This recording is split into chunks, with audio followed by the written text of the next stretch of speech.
Ladies and gentlemen.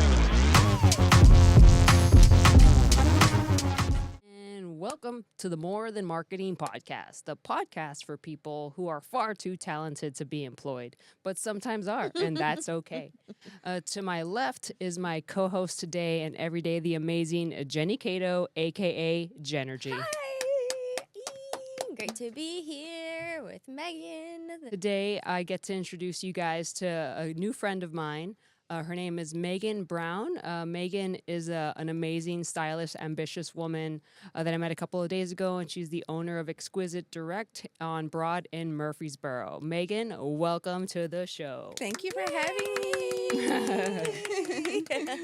So what's up? Talk to me. Is this common for you? Do people meet you and then they're like, "Hey, we need you to come and talk," and so we can record it? I've done a few things actually. Mhm. It's been a while since I've done a recording, but yeah, I've done a few things. I usually end up collaborating, and especially other creatives. Was going on a little deep dive into your past, and it's something I love to do. I get really into like people's origin stories, and so I see you've been at it for over 10 years. When did you know that your calling was hair and helping women get their confidence back and feel better?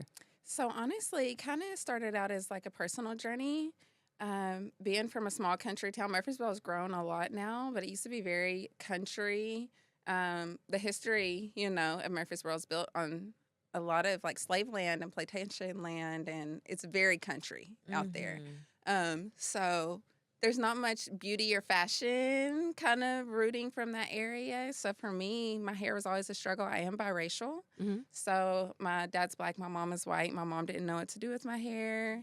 And with those two factors, I never really felt like my hair fit me.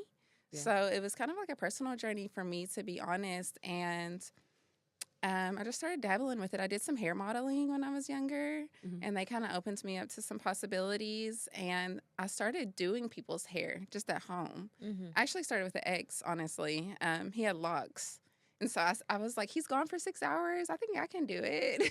Yeah. So I started doing his locks. I started doing his friend's locks. And I was like, I think I should go to school for this. Like, I'm actually kind of good at it. Yeah. Yeah. And then when I got into school, I went to Paul Mitchell, the school. We got to the extension portion of things, and there weren't a lot of options or diversity in the market because women are so different. Some people have curly hair, straight hair, gray hair.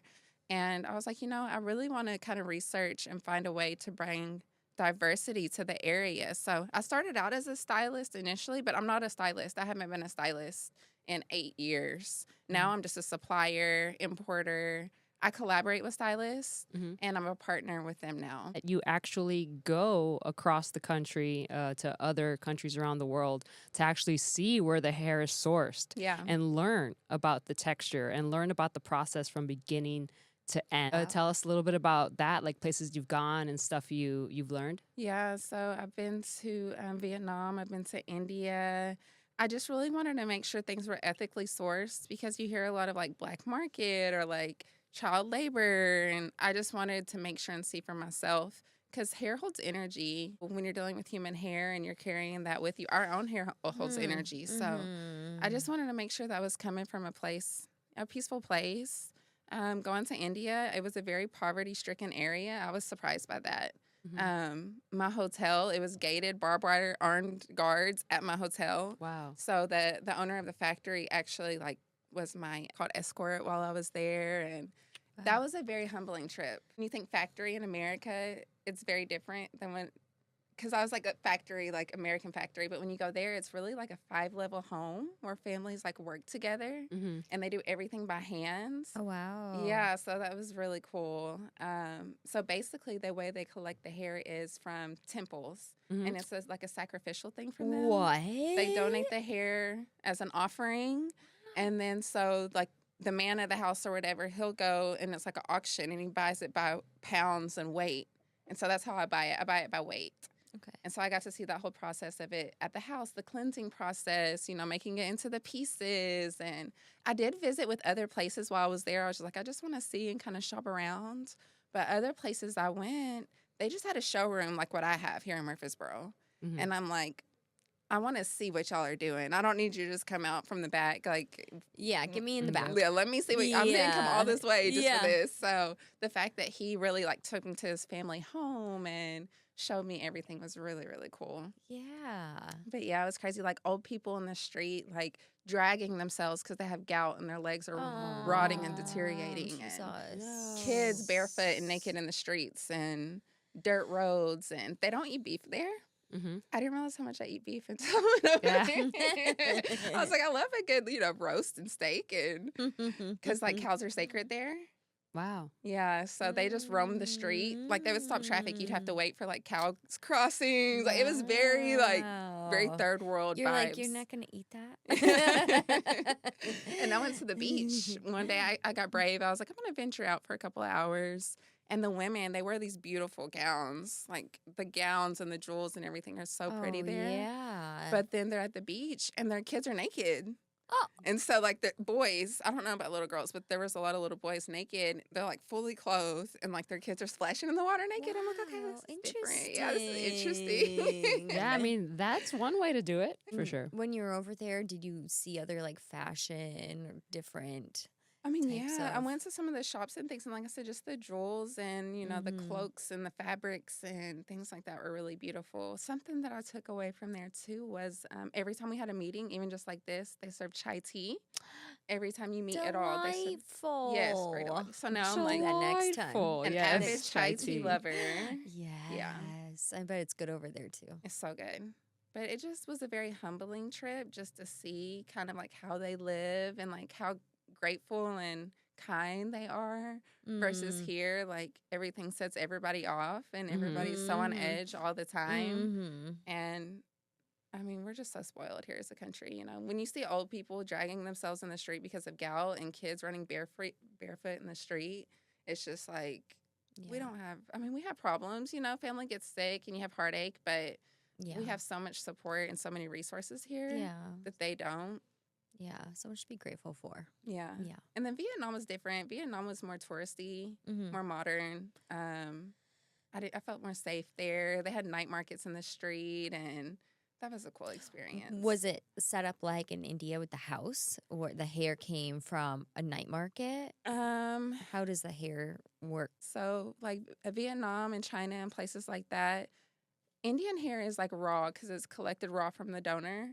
And then I say this a lot. There's a process called tonsuring where just the ponytail that they collect from the temple or whatever, they put it through these combs. And I got to do it while I was there, so that was really fun. Neat. But they do it, and there's all these short hairs left behind. Kind of like when you brush your hair and there's like and then hairs tiny left in the little- brush. yeah.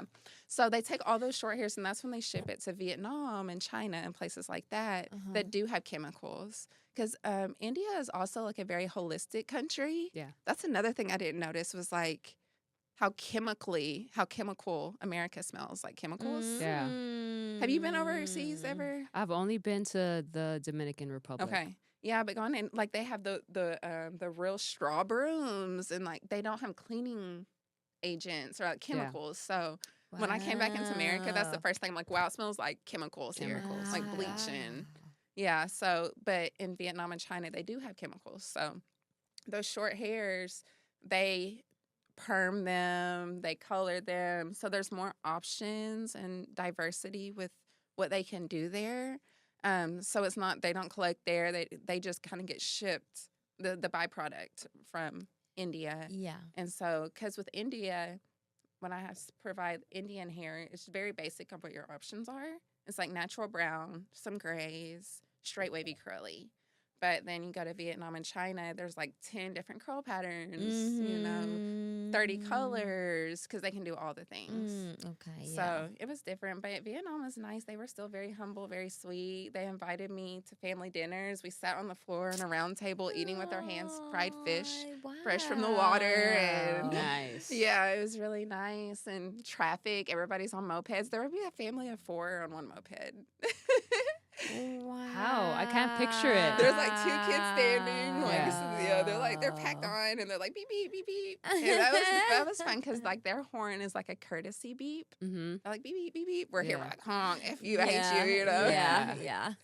So it's just the culture of it all. It was just really developing and humbling, and just gave me a better world view. And there's still so Yeah. many places I haven't been, but just, those places. I've been to places like touristy places like Jamaica, Bahamas and stuff, but Yeah. to go to like the deep culture spots in those areas was really eye-opening for Now, sure. how common is it for someone like you to go Oh, in not very the common. back and with the families? Oh, yeah. Yeah. I don't think that's very common because they acted like I was a celebrity. Like, they were all taking Wow. selfies. They're like, Awesome. but then also they try to like price gouge me, They're like, Mhm. Americans are rich. I'm like, actually, not everything's very expensive, Yeah. So I had to negotiate everybody. Yeah. They're like, it's going to be this much. I'm like, I only have this much. And I'm like, okay, come on. So, Yeah. yeah. But even like Wow. kids, like, they were playing with machetes. Like, kids play with soccer balls here. Oh, Yeah. Yeah, so they're like taking selfies holding their machetes, and I'm like, oh my gosh. And my hair, I had an afro on that trip. Well, my natural hair is an afro, so I wore my afro on that trip. So my hair's like this, and all their hair's like, long and straight. So Yeah. they're like, wow, I've never seen anybody like you. Even their Yeah. TV, like they don't watch Americans on TV. It's all like Bali and India. Like when I was watching TV in my room. So I don't think they even know what Americans really look like. Wow. And did you do these trips by yourself or do you bring someone with you? Wow, I went by by yourself, myself. dude. I was- That's so brave. I wanted to take a cameraman to kind of like document things, but it didn't work out. He couldn't get like his visas and stuff in time. So yeah, I went by myself. But I did have a contact there. So I had Yeah. like a guide while I was there. Mm-hmm. But yeah, in India, I didn't leave my room. I was there like 10 days. I think I ventured out that one day to the beach because I kind of just riding in the car. I was like, okay, I think I'll try it. So Yeah. Very Yeah. brave. yeah. And had you ever traveled alone before that? Before you started doing that for your I hair don't research? think so. That's awesome. You get to have more fluid experiences when you're by yourself because people kind of take you at face value. And instead of like, me and plus one or two, it's like, it's just me and you. Yeah. So like getting invited to those family dinners, it's more intimate. I did hear you say something on one of your reels. You said you should authentically represent whatever it is that you do. Do you want to dive in? Because I remember in the video you were wearing your name tag. Oh, yeah. And, you were saying like, I always leave my house like when my hair is done and I'm ready. Like you walk out of your home ready to represent yourself and your brand and your business, even, with the name tags so people already like know who you are and your Yeah. name. Well, like I said, it was kind of a personal journey at first. And then once I started embracing my hair and like it became a way to express myself. And I think when you're in like a calling that suits you, conversations can naturally come up. So yeah, like I am expressive through my hair. I do try to be polished and put together, and it's just naturally a conversation starter everywhere I go. Like, oh, I love your hair. Like no matter what style I do, I kind of like really put it together. So people are always like, that's always the conversation starter. And I do wear my name tag a lot. I thought about wearing it today, but I'm like, it's too informal for that. But you guys already know me. But Yeah. I feel like you're into health and fitness, like, Mhm. and you can kind of see that in how you carry yourself. I feel like when you're walking and you're in calling, the right people kind of gravitate towards you, right? Mm-hmm. And it's like you can't be into health and like walk around the streets eating a cheeseburger and like your gut hanging out. You know what I mean? Like, Yeah. so I feel like if you're doing something that isn't authentic to you, people see that and it's not going to draw the right people to you. Right. So if people get a job just because it pays well, Right. but they have zero desire in really helping people in that way, or they really don't have that natural passion, they're going to have a hard time. It's going to be an uphill battle, like pushing a dead bear up a tree. Oh, because I feel like the gym is a place where you get to go and become the best version of yourself. And you get to really prove yourself right that, you are consistent and you are, I wouldn't even say disciplined because I don't consider myself a disciplined person. Yeah. I just consider myself, I understood that if I repeat it long enough, it'll be habit and then Yeah. I'll be good to go. So I am a person of tons of habits for sure. Do you feel like it was hard for you to be a business owner in charge of managing yourself and in managing your own time? Or do you feel like you're just so passionate about it that, you wake up just ready and focused to go get it? I can kind of tell another kind of timeline story. So I actually worked for a chiropractor for 5 years, and I did marketing and community engagement. So that was really fun. So I'm into health and fitness too, but I don't feel like that's my passion and calling to pour into others. But I did that for 5 years and it was great. A great company. Loved what I did. I did so much in the community, so much, and that's could be a whole nother thing. But Mm. it got to a point with the hair because I was kind of doing both simultaneously. Like I was kind of starting to do what I do. And like I was selling hair out of the back door of the chiropractor's office. Yeah. Oh my gosh, I'm sorry guys. Yeah. And I remember there was like a CVS next door. Like I would run over there and get changed. I'm selling hair out of the back door of the chiropractor's office. But then with the chiropractor, I had before business events, after business events. It consumed so much time, as amazing as it was, and it paid so well. Um, but like I said, hair out the back door. Then I go home. Hair is taken over my living room and paperwork. And I was like really stretched thin. I was a first time single mom. And I had a lot of money, but I had no time to spend it or no quality of life. Yeah. And I woke up one day to the chiropractor and we had an event that morning. It was like a 5K. And I Mhm. had organized for the chiropractor to like stretch the runners out. And like Mhm. I was just always doing these little things. And I just woke up, I'm like, I can't make it. Like, I just can't. And so that was like my day. Like I kind of threw in the towel and we kind of parted ways from there. Yeah.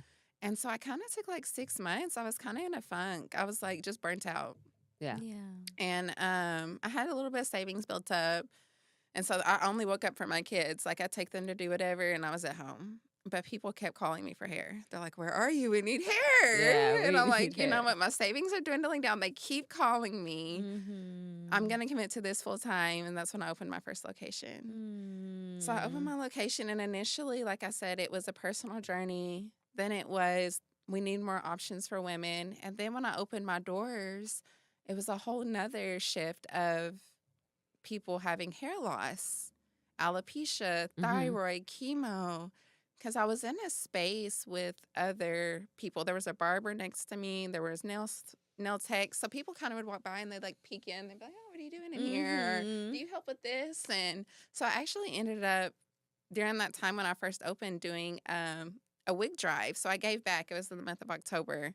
I ended up giving back like 50 wigs to the community. Mhm. And that Awesome. was really cool. I didn't expect that to go as well as it did. And just the Mm. appreciation that came from that was really cool. So that opened my eyes. And then working for the chiropractor and kind of like that medical, like, and they were out of network. So people could do like reimbursement through their insurance and Mhm. stuff. So I learned about that. And I started offering that to those women during that time. So you can actually get reimbursement for wigs if you have medical hair loss. Yeah. I read that, and I didn't read that. I heard Amazing. that going through your Instagram. I Yeah. thought that was so eye-opening. Yeah. So kind of quitting that and incorporating my business when I opened my doors and doing the wig drive and stuff. I'm like, okay. I was like, this is where I'm supposed to be. Everything's kind of lining up. Like this is like it was just such a journey from like from me to options to I can actually help people. And Yeah. so I've been doing that now. So I'm on how many locations? I'm at my third location over the span of 9 years now of having a Amazing. location. Mhm. I really love where I'm at now. I'm in like a holistic wellness center. Yeah. So if people are battling things, there's acupuncture, massage, chiropractic, all the things there. So it's like a full service area. Nice. I Yeah. have like a showroom. So it's like a consultation, intimate area where people can come in and share what their goals are. Mhm. But I also have started working with stylists. Mhm. So now I have like displays in salons. Nice. So because I do want to get to a point, as much as I love helping women, I want to get to a point where I can reach more women and help more people than just in that one space. Mhm. So I've been acquiring salons and now I have a display so they can do everything in one space. Because Yeah. it can be a lot to run around, have to order your hair, come by to meet with a stylist. So now it's all in one space and I Yeah. really vet the stylists that I work with Yeah.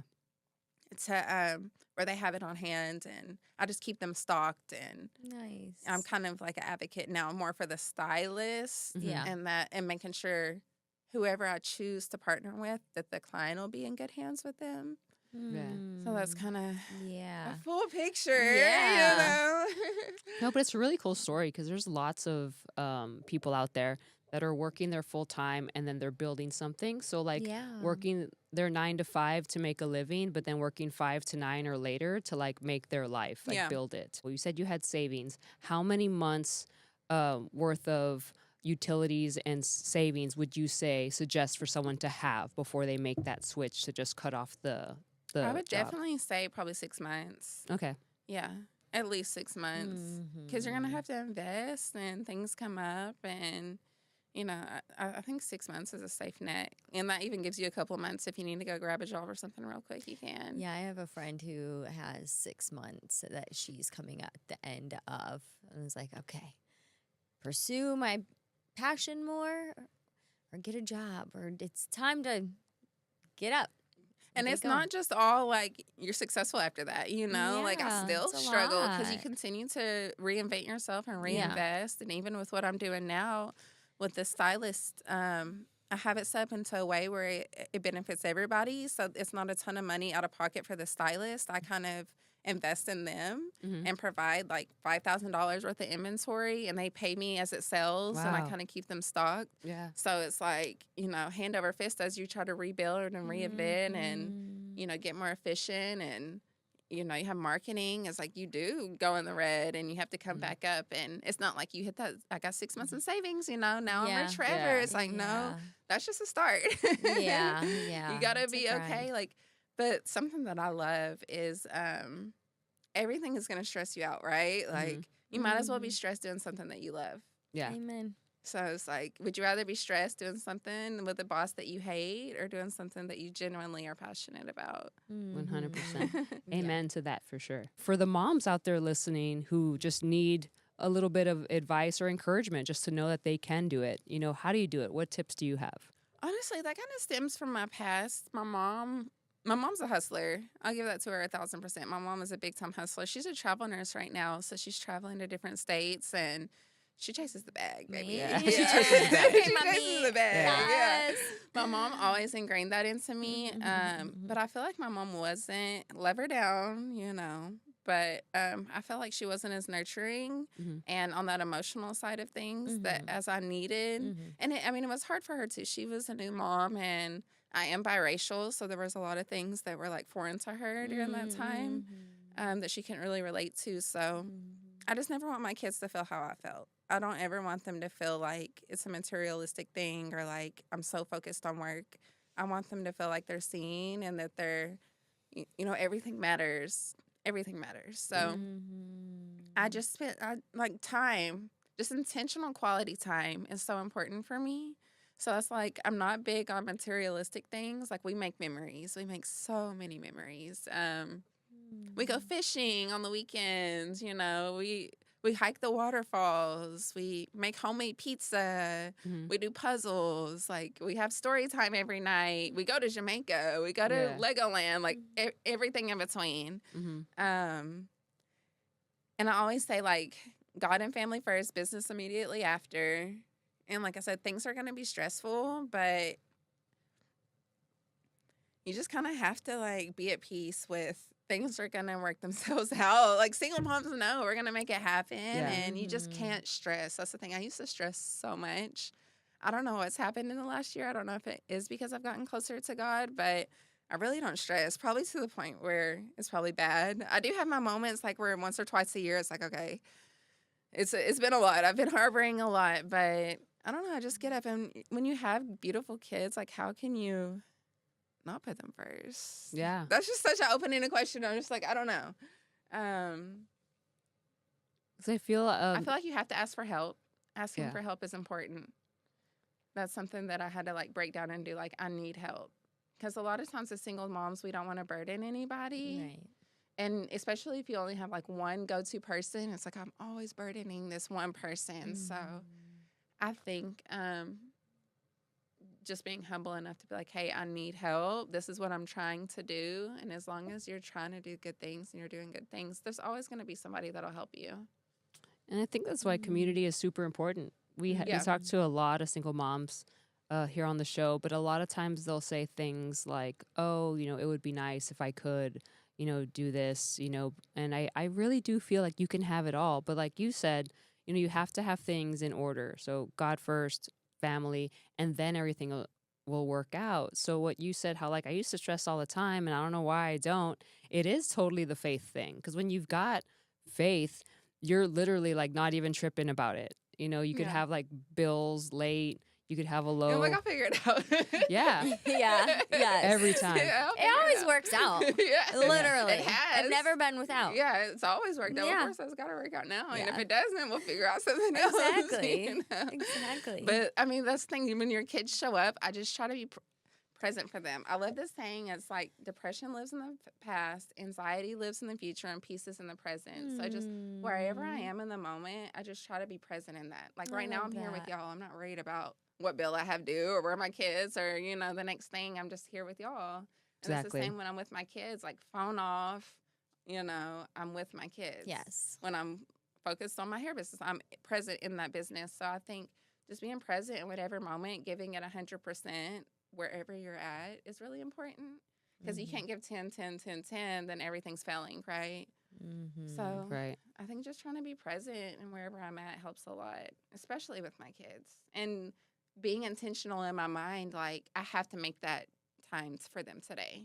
So like when Mhm. my son gets off the bus, we'll go for a family walk when he gets off the bus. Or, you know, the weather's going to be nice Saturday, we'll go fishing. Or, you know, Wednesdays is our church night. So we kind of have set things that we talk about throughout the week that they can look forward to too and plan for. I feel like she sounds a lot like you, like the way you are with your kids, how you do a lot of fun stuff with them, and you're always doing your work, and then there's always Grace in the back, like doing somersaults or something. Yeah. You I know? know. I'm trying to get better at being more intentional because, like, I have been spinning and doing a whole bunch of different things, and I love it. And I'm very Yeah. passionate about doing a lot of different fun things in life and business and all that.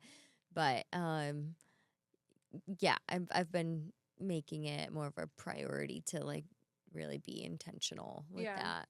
Yeah, I think it's like been seasons, but now Mhm. I always like to have adventures, Yeah. like going to Target or like just Dude, finding Target's an like a adventure. different. Yes, we always Yeah. have adventures there, but And sometimes he comes with me. You know, he comes Yeah. with me a lot. yeah, But he's at a Yeah. good age now, you know, and you have to like have something, okay, color for a minute or play this game or give him Mhm. something to do. Can you throw this away? You know, so yeah, redirecting. But yeah.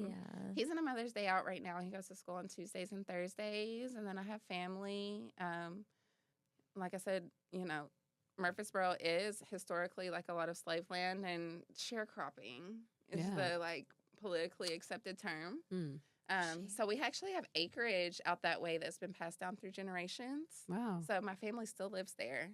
So he goes out there when I need like a day or two, like an Mhm. overnight kind of thing. And they get on the Wow, tractor That's and like do all the things. amazing. So they have all that Yeah. land out Oh, there. that's so and good. yeah, so I mean, I have a few people. I try not to bug them too much. You know, something I really want to do, but I'm excited for him to start school. I wish I Yeah. could be like, I really would love to homeschool and all the things, but Right. I'm like, I'm kind of ready for him to go to school because I Mhm. need that 5 days. Mhm. Yeah. Yeah, that's a big deal. Yeah. It really is. So, Yeah.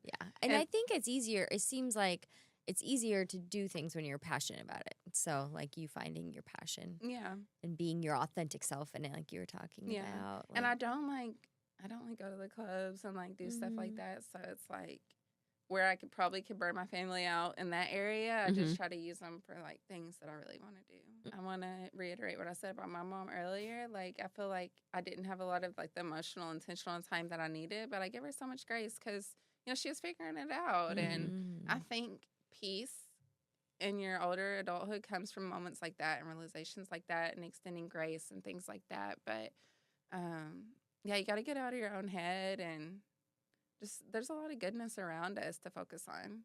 Yeah, there's more good than there is bad. And the reason why people think that the world is like such a messed up place is because that's all they only show the bad stuff on social media. And that's the stuff that goes viral and Mhm. canceling people and wars over here. And they're showing everyone getting carjacked. They're showing the wrecks. They're showing, people getting pulled over. But there's so much more good happening all the time than there is bad. Like right now, as we're sitting here, someone's out there, pushing someone's car that just stalled out on the road, a stranger, Yeah. and there's somebody who's paying for the person in front of them because their car's not working, and so there's so much good, especially in Tennessee. I thought that people in Texas were great, but then I moved here. I'm like, wow, like I haven't met not one person who wasn't super kind or someone who's just a good human overall since moving here. Yeah. So shout out to Tennessee. I can see why everyone's moving here now. Yeah, everyone Don't is so don't nice. say that. We're already at Nah. capacity. The one There's that's no more local is like, no, space. no, no, no, no. Shh. Clip that out. Clip that out. Yeah.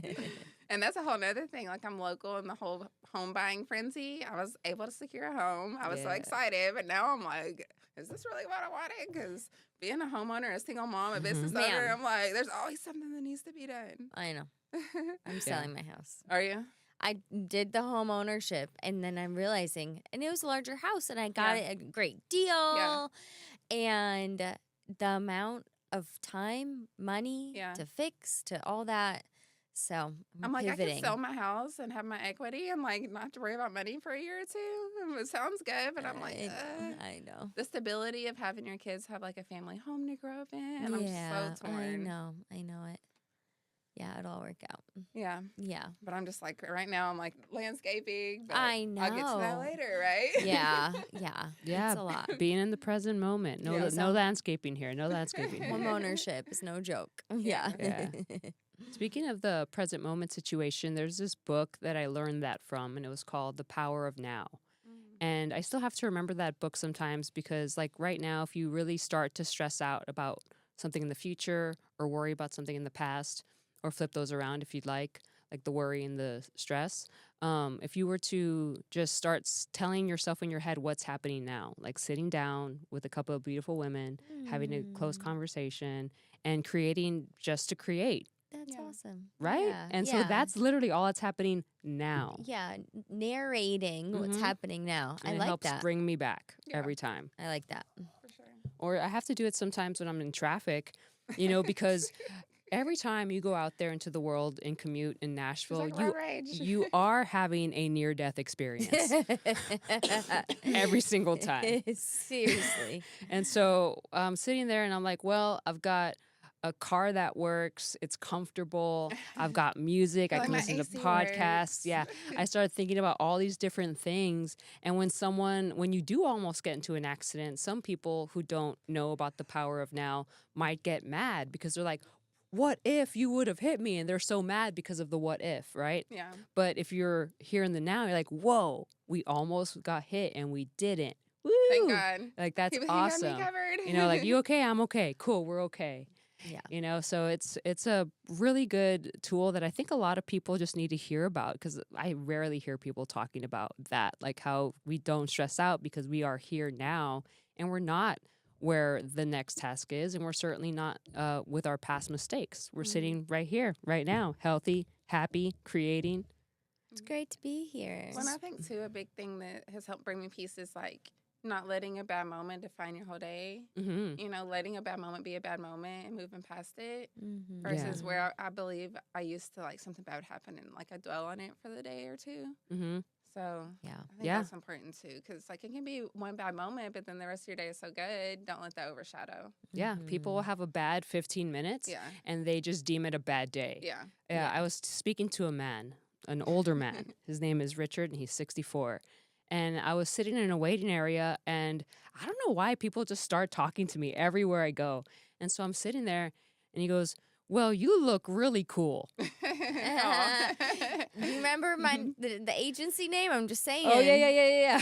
Because you're cool. You give off cool vibes. And so I was like, oh, cool, thanks. You know, I always say this. I said, that's the nicest thing anyone has said to me today. And so we just start, you know, talking, and I said, so how's your day going? And he's like, well, I mean, it's really stressful. They're trying to work out the billing issue. And he's like, it's just been a bad day. And I look at my watch and I was like, but it's only 9:31 a.m. Like, how do you know it's a bad day yet? Yeah. And he's like, well, I guess you're right about that. And we were just talking about, you know, that. And he's like, yeah, I need to work on that. Like, I just get so. He's at 64. He's supposed to be teaching you this. Come on, Richard. Yeah. Yeah. Get in their ways. And, you know, I wonder, though, because I'm very much into, like, souls. Like, you know, who we are is not so much like our outside, but the little soul that lives on the inside. So I wonder, maybe his soul is just younger Yeah. and maybe less mature than mine. And mine maybe might be older. But imagine know? going 64 years through life with that, you know, kind of negative perspective. It's a long time to be stressed. A lot of time. Yes. You know, though, I feel like, you know, there are no coincidences. Like, everyone that was supposed to be at the retreat was at the retreat. and we were supposed to meet for a reason. And I really want to say that I want to bring up Fashion for Good to see if, like, I know. I was like, she's so my vibe. right? I'm just the heart for expression. Yeah. Self-expression. So I wanted you to talk more about that. And she wanted me to bring up Fashion for Good, which is incredible. This nonprofit, Faith and Wildflowers, I work with. They have the Hope Bus. We fill it with clothes that you donate, the stuff that you don't like or wear anymore, shedding all of the stuff that's our past identity, Yeah. which is beautiful in our own self-expression journey. Donating to the Hope Bus and Faith and Wildflowers, they go out and like clothe women and homeless camps and work with all these local nonprofits, and they have a career closet and services for women. So She we needs to connect with the other Megan too, Megan Reed. the one that has a single mom ministry that helps. She has a single mom Ooh. ministry that helps single moms that make just a little too much for like assistance and things. And she does kind of Okay. similar things. nice. have to all Yes, connect. connect. I have her love it. info. Yeah. I actually invited her here on accident because I thought that it was Oh, your yeah. email, and then I realized later that you're Brown. I was like, oh, so she probably got a Yeah. notification that she's gonna be here, and then I just deleted it right away. But yeah, it was probably again not a coincidence. I probably just Right. should have left it if she would have Right? showed up. Showed Yeah. up. Yeah. Yeah. We'll have to talk more about that. Yeah, and Yeah. we have a fashion show fundraiser. When is it? April 23rd. Okay. And Yeah. it's in Madison Okay. at this Amqui station, like this old historical train station that Johnny Cash remodeled. And Laura Citron is a local designer, and she's very colorful and vibrant, does dopamine dressing, is real. She's on the board of Fashion is for Everybody as well. And so she's going to clothe our ladies, and some of the women models are going to be the women who have like directly gotten support from the ministry. Oh, awesome. And then others are- How empowering to be able to walk in a I fashion know. show. It's going to be so fun. I know. It's going to be amazing. So there's I gonna be, want like, a everyone runway to be there. and Yes. models? Yes. Strutting their My stuff. friend Leah is going to do live art. Nice. I'm going to have DJ and yummy food and a glam squad, and for all of us to get sparkles and stuff. And I'd love for you to be there. Yeah. You're such the vibe. I have to spend a reflection hour thinking about what I can contribute and to see the date and everything. That sounds exciting. Yeah. We're so- almost out of time, Megan. So I want you to just tell anyone listening where we can find you, where we can find Exquisite Direct, your Instagram handle, any kind of promotions or any kind of, anything you want to promote. Now would be the time to let everybody know. Yeah. So I am revamping my website right now because I'm trying to transition, like I said, out of the one-on-one and more towards the salon relationships. Mm-hmm. But I am on TikTok, Instagram, Facebook, Exquisite.directs. Where else can you find me? Google. You can Google Exquisite Hair in Murfreesboro. And when I relaunch my website, I also would really love to have a portion where people who can't really afford pieces can be sponsored. So if you want to like sponsor, because there's even children, like I have children Yeah. clients that have alopecia. So if anybody ever wants to like sponsor, I would love a portion to where I can post their picture and their story and kind of the piece they want. So just be on the lookout for that. I'm accepting salon partnerships. Okay. So women that do extensions or even want to get into it, toppers, wigs, things like that, that would love to have hair on hands and not have to spend a ton of money out of pocket. I help a lot with that. All right, very cool. And I know you're on Broad Street. Yep. What's the address? It's 1439 Northwest Broad Street. Okay, cool. And is it like a suite or is it like It's a suite. Like I said, it's kind of like a holistic center. So like I said, there's acupuncture, chiropractic, a lot of things in there. But you guys Okay. can give me a call too. My number is 615-487-4140. That's my work number. So, and I always have it with me and answer that. All right, cool. Well, thanks so much for your time. Thanks for Thank you hanging out with us. having What a me. beautiful heart you are. I Aw, love all the thank good that you you. do and all the beauty that you help with supporting women. And I appreciate you guys for having me.